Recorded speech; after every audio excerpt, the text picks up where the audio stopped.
ازيكم يا بنات عاملين ايه؟ النهارده بقى اقول لكم وصفه حلوه جدا. كلنا طبعا بعد الشاور عايزين ايه؟ بنحط حاجه لترطيب الجسم وحاجه لتفتيحه وحاجه عشان جسمنا يبقى ريحته حلوه، لدرجه ان احنا بنزهق. مش كله بيواظب على الحاجات دي بسبب ان هي متعبه جدا.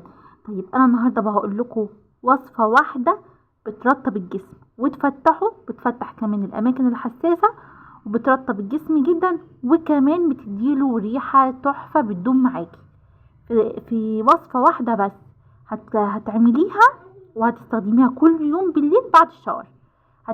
يعني هتدهني منها مرة واحدة خلاص. رطبت، فتحت البشرة جدا والأماكن الحساسة، وكمان ادت ريحة وتعطير دايم. بس قبل ما ابدأ في الفيديو مش تنسي تنزلي تشتركي في القناة وتدوسي لايك. اول حاجة معايا هنا انا محتاجاها كريم بانسينول من الصيدلية. كريم بانسينول ترطيب، او ممكن لو عندك اي كريم ترطيب تاني ماشي، بس انا بحب ده ترطيبه طبي وجميل قوي وسهل. ماشي، هحط منه. لو عندك علبة نظيفة تقدري تحطي فيها المكونات دي. هحط كريم البانسينول. ماشي، تاني مكون معايا هو قنبلة التفتيح اللي بيفتح الجسم كله، بيفتح اي مكان غامق وبيفتح الوش كل حاجة. هو زيت العرق سوس. هحط كام نقطة منه على كريم البانسينول. تالت بقى مكون عندي هو اللي بيدي ريحة تحفة وبيدي تفتيح رهيب، هو زيت الورد. هحط برضو كام نقطة على كريم البانسينول. طيب علشان بقى كده خلاص انتي عملتي ترطيب، انتي كده عملتي ترطيب هدمجهم كويس قوي. بص انتي كده عملتي ترطيب وتفتيح حلو قوي. طيب عايزة بقى ادي ريحة حلوة، مسك الطهارة.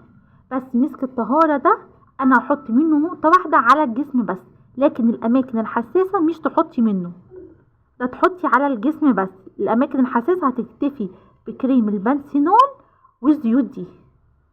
بصوا هدهن دلوقتي الخليط ده. بصوا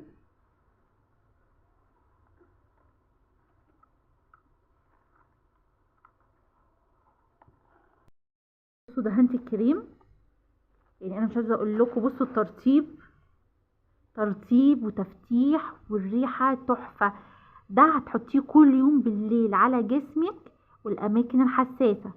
ماشي، هيرطب لك المكان وهيفتح لك الجسم جدا. جسمك بصوا، شفتوا اللمعه اللي فيه؟ هيبقى مترطب وفاتح وريحته تحفه كل يوم بالليل بعد الشاور. تحفه. يلا بقى، لو عجبكم الفيديو بتاعي مش تنسوا تشتركوا في القناه وتدوسوا لايك. مع السلامه.